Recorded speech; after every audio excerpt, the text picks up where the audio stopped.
This award of the Evangelical Committee in Enye, it is an award of appreciation for the help on the Enye Guardian region and the Oraifite section in particular. That one I got someone to be put in your mouth. So, Ricky, you didn't walk on over to time. Oh, I made people.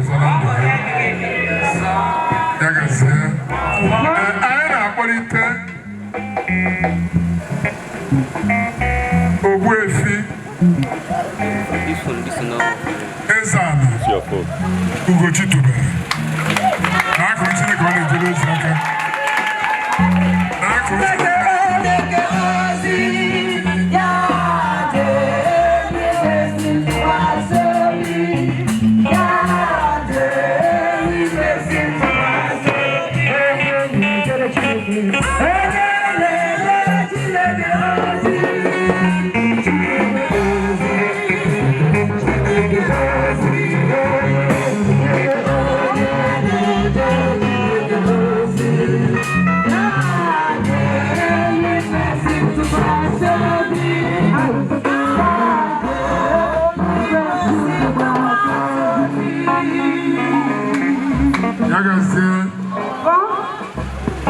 o nwere egwu a na-ada agọsị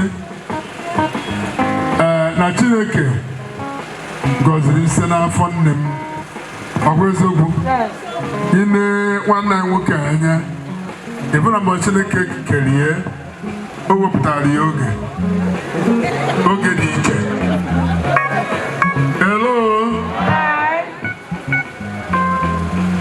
ọ chọrọ ya mma, o nyere ya arụ dị mma. Ife nna bụ dị onye one man two man. Hello, ọ bụ ọsọ na o nyere o nwere onye na-ebicha ngwongwo empty vessel. Yes, right on. Mana onye a dị well loaded. Otu onye na-egwu ọha ndọ. Yes, otu onye na-eme ife ọha emenwuo. I want to tell us something. Listen to me. One secret some people are now. You know, film begging now. All these Nigerian movies. Ega for Alwan and Aruni Mayor. Did you work to Ihengatankai women and I want to tell us the so-called calm. Father Gundi Nollywood over. Some pastors have a guess they would hate. They are comedians. Many of them do registered in Nollywood. I'm telling you the facts. They bribed and they paid the Nollywood. Kafana ete Odinana union. When one saw him get a benefit. They watch a Nigerian movie. Everyone na want people portal. If up ta we pass abezazo. Everyone na want more than Africa. If I we kwensu na egbu pass abe destroy ya. Mana ko fimo maka de eme. Praise God. One day worker single-handed. Otunaga e wechi iba maybe azo.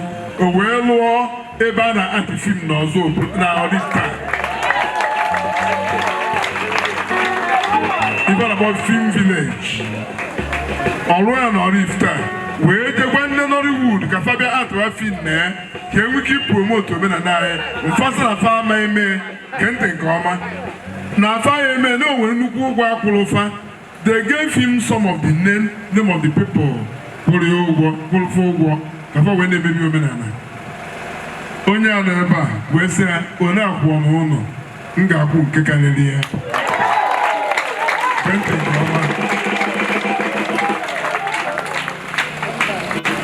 Ana m akọrọ ụka ọtọ ụtọ ejiri m anya wee fụ. Ofu onye Oraifite nwere otu anya ka a si agbanye elu na onwere ife mere je neta ife anya pụọ tupu ha echi ya kwa ọzọ jenekwu ya anya ọzọ asị ka o jije anya ọzọ ka ekwu na-efe n'anya na-abụ mana otu ya ka o nwere so na nke a na-enye anya ọfụma chebe echebe ma ana m aka ife dị ome anya ruo be ndị Nollywood nọ ebe ahụ eruru more than 12 ndị nwere ike ịfụ anya nya na-nye ha transportation money on a foot their transport bill from Lagos down to Ogbuefi here emesi ọkwụkwọ bịa kwụ ụgwọ ha ji abịa ATR ime ife a na art ka ego se na pastọ ụgwọ yi nọ fake n'ome na na bụrụ ya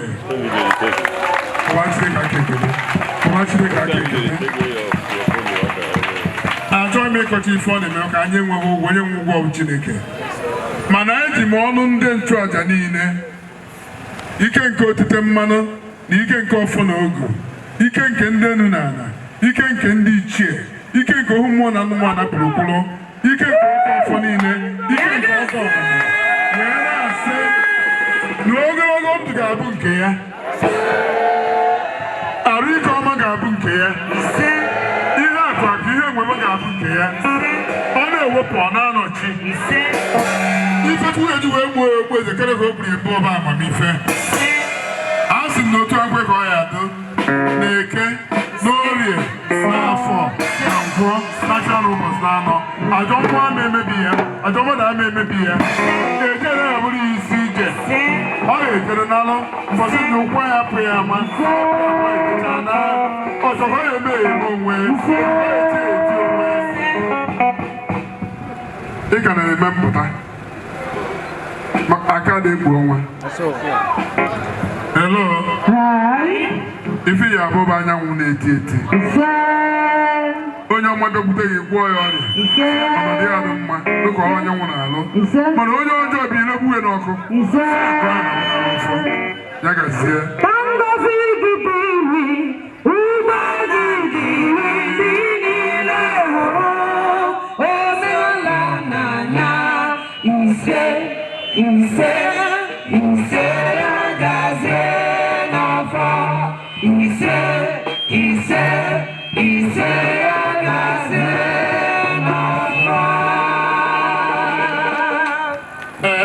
agbapụ ya ọsọ maka oge n'Igbo so na akụchasị ebe afọ azụ anyị ga-enye ya dis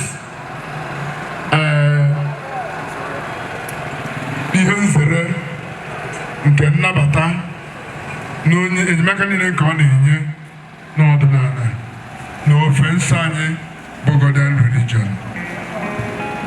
Nke a bụ ihe nzere ahụ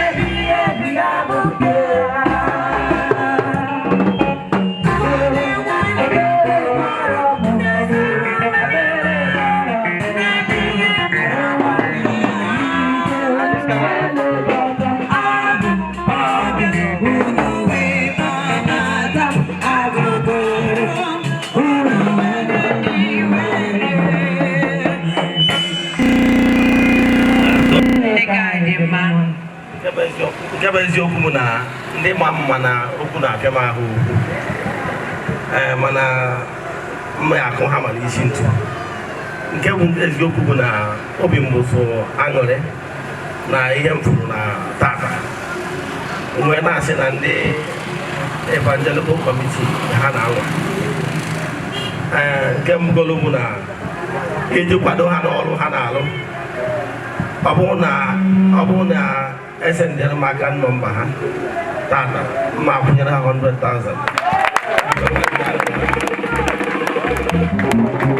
nke ọzọ dị mma ekwu n'ime ya bụ ọ bụrụ na ịbụ onye Godin religion mana ịbụ an actor an actress ma ọ bụ na ị na-alụ anything ọbụla so na the crew a na-akpọ crew members mana iri enwe ọrụ ma ọ bụ na ndị mmadụ adịghị akpọghị ọrụ mana ịdị good ọ bụghị na ịdịrọ good mana ị chọrọ ịpafekti onwe gị ịchaatị ya m na WhatsApp then anyị nwee ike tinye na our group the truth of the matter bụ na na achọrọ m anyị ehibego ihe akpọrọ Ugochi tubelu movie productions. Na ya Ugochi tubelu movie production, ije na YouTube Ugochi tubelu movie production, ebe a ka ị ga-watch all our Nollywood movies and our scripts. Mwachi aka mede.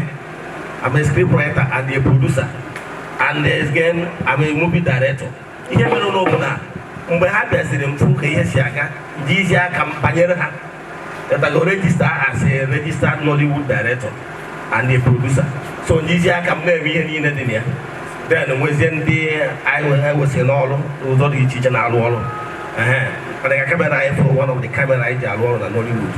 Now ihe na-achịkọwa bụ na ihe anyị ji bata na ya bụ ka anyị nwee ike dee our own story. Maka na ọ bụrụ na ndị ụkọ ndị ọzọ jiri aka ha sponsor movie, ha eme ya etu ọ ga-esi wee kwatu ọdịnala. So onye bụ ofu nke bụ adị na-achọ ịgwa ndị Guardian Religion bụ na oge na-adịghị anya, maka na anyị na my company na-agba mbọ ka anyị wube telivishọn ebe anyị ga na kebụl telivishọn ebe a ga na-awọchi ihe niile gbasara ọdịnala na kebụl. And ọmụwa a na anyị na company na ya nwere the server arrangecha mma agwa gị na Guardian Religion ga-enwe program a ga na-eme na ya bụ station. Na ya bụ station bụ anyị na-ene anya within 2-3 months ọ ga-abịa on air. Ọ bụkwa na ọ bịa on air, anyị ga-eme ka onye ọbụla malụ ndị nchụaja anyị ma ọ bụ ụdị mmemme dị etu a like nke a na-eme na anyị ga-epost na our YouTube channel. Ịghọtara ya? Ọ bụrụ na dị telivishọn anyị that's cable television pụta ịma na ụdị mmemme dị etu a ga na-akọbịa na-etinye mgbe ụfọdụ ndị nchụaja anyị eje gbaa ha ajụjụ ọnụ na-epromote ihe gbasara ọdịnala. Nke bụ eziokwu bụ na Guardian Religion na-ịgbasa religion ọbụla n'idiri ego. Anyị n'idiri isho ndị mmadụ ihe anyị mewu na ihe gbasara anyị. So site na amara Chineke na ndị afọrọ anya, ọ bụrụ na anyị na-succeed sign the agreement, anyị ga na-enwezi program ihe gbasara Guardian Religion na our channel. Ọ bụrụ na anyị mee ihe, a ga-announce na general WhatsApp group. Thank you. Daalụ.